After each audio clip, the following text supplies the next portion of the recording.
হাসপাতালে মেলেনি অ্যাম্বুলেন্স। পরিষেবা না পেয়ে প্রায় 2 ঘণ্টা হাসপাতাল চত্বরেই পড়ে রইল যন্ত্রণাকাতর অগ্নিদগ্ধ মহিলা। অবশেষে পুলিশের উদ্যোগে জুটল অ্যাম্বুলেন্স। এমনই চিত্র ধরা পড়ল কামারপুকুর গ্রামীণ হাসপাতালে। এদিন ভোররাতে গোঘাটের ভগবানপুর এলাকা থেকে লক্ষ্মীরিথ নামে এক অগ্নিদগ্ধ মহিলাকে আশঙ্কাজনক অবস্থায় কামারপুকুর গ্রামীণ হাসপাতালে চিকিৎসার জন্য আনা হয়। অভিযোগ, ওই মহিলার স্বামী সন্তু রিথ পারিবারিক অশান্তির জেরে রাতে ঘুমন্ত স্ত্রীর গায়ে আগুন লাগিয়ে দেয়। জামাই এসে সিঁড়িতে উঠে পেট্রোল ঢেলে আমার ছোট ছেলে শুয়েছিল এবং ছোট মেয়ে শুয়েছিল, তাদেরকে ঢেলে আর ডেসা মেরে দিয়ে ছুটে পড়ে। আমি তাকে বুঝতে পারি যে আমার এই ছোটো জামাই।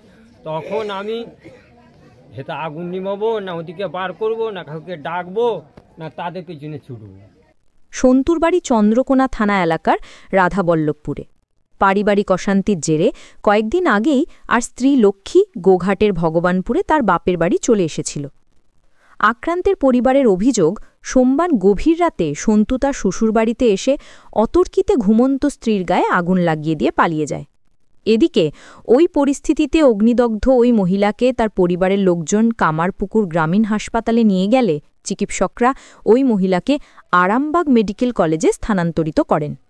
কিন্তু কোনো অ্যাম্বুলেন্স না পেয়ে হাসপাতাল চত্বরেই দৌড়াদৌড়ি করতে দেখা যায় যন্ত্রণাকাতর ওই মহিলা ও পরিবারের লোকজনকে।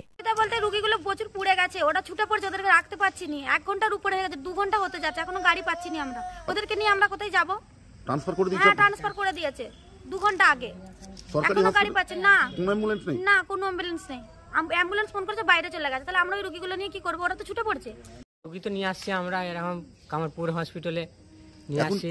এখন কি অসুবিধায় পড়ছে? এখন অসুবিধা হলে একটু গাড়ির অসুবিধায় পড়ছি আমরা। সরকারের কোনো গাড়ির সুবিধা কোনো পাচ্ছি না। হ্যাঁ, আরামবাগ আমাদেরকে ট্রান্সফার করে দিয়েছে, ওখানে নিয়ে যাব, তার জন্য গাড়িও পাচ্ছি না আমরা। অবশেষে প্রায় 2 ঘণ্টা পর গোঘাট পুলিশ তাদের নিজস্ব অ্যাম্বুলেন্স এনে ওই মহিলাকে আরামবাগ মেডিকেল কলেজে পাঠানোর ব্যবস্থা করে।